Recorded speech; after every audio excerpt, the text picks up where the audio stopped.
వచ్చినందుకు వారందరికీ వందనాలు తెలియజేస్తున్నాను. మనమందరము క్రైస్తవులు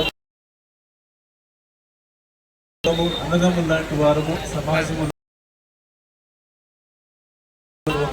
పంచుకొని సమైక్యతతో సంఘీభావంతో ముందుకు సాగుదాం.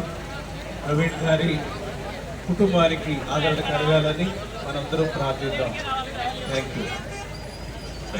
మరి ఈ కార్యక్రమంలో ముందుకు వచ్చినటువంటి క్రైస్తవ సోదరి సహోదరులకు అలాగే దైవజనులందరికీ నా వందనాలు తెలియజేస్తున్నాను. ఈ ర్యాలీ యొక్క నియమాలు, ర్యాలీ ముందుకు వెళ్తుంది. ఇటువైపు ఉన్న వారందరూ యవనస్తులు కానీ ఆ బైకులు ఉన్న వాళ్ళు కానీ వెనక ఫాలో అవ్వండి.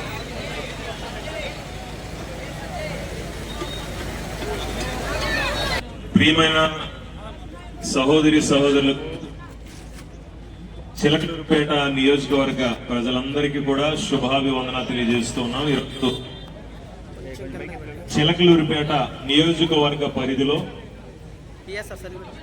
ప్రతి ఒక్క క్రైస్తవ సంఘం ఈ కార్యక్రమానికి తరలి రావడానికి ముఖ్యమైనటువంటి కారణం దైవ సేవకులు శ్రీ ప్రవీణ్ పగడాల అనేటువంటి దైవజనులు ఈ నెల 24వ తారీఖున ఆయన ఆకస్మికంగా రాజమండ్రిలో మరణించారు. ఒక దైవజనుడు చనిపోతే వారి వెనక జరిగేటువంటి అనేకమైనటువంటి సేవా కార్యక్రమాలు నిలిచిపోతాయి. కాబట్టి ప్రజలందరూ కూడా, ఆంధ్రప్రదేశ్ తెలంగాణ ప్రజలందరూ కూడా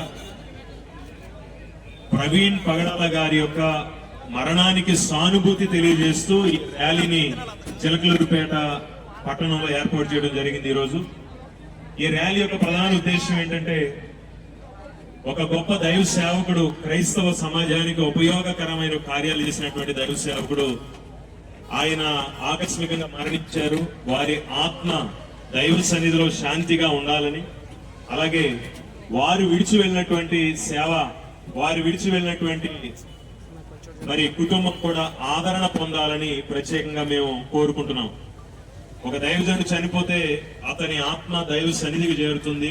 వారు ఆల్రెడీ విశ్రాంతిలో ఉంటారు.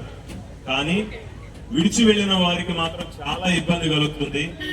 ఆ ఇబ్బందులు తొలగాలని మేము మనస్ఫూర్తిగా కోరుకుంటూ, కుటుంబానికి ఓదార్పు ఆదరణ కలగాలని కోరుకుంటున్నాం. అలాగే చిలకలూరుపేట నియోజకవర్గ క్రైస్తవ సంఘాలన్నీ ఏకకంఠంతో ఈ మృతికి సంతాపం తెలియజేస్తూ ఉన్నాం. మరొక ముఖ్యమైన విషయం మీకు నేను చెప్పాలి. చిలకలూరుపేట నియోజకవర్గంలో అనేక మతాల వారు, అనేక కులాల వారు కలిసిమెలిసి జీవిస్తున్నారు. ఒక చిన్న సంఘటన ఎక్కడైనా జరిగితే దానిని ఎవరికి తోచినట్లు వాళ్ళు ముందుకు తీసుకెళ్లకుండా అన్ని మతాల ఐక్యత వర్ధిల్లాలని, కుల మతాల సంబంధం లేకుండా మనుషులందరూ మనుషులుగా బ్రతకాలనేటువంటి ఆకాంక్ష ఈ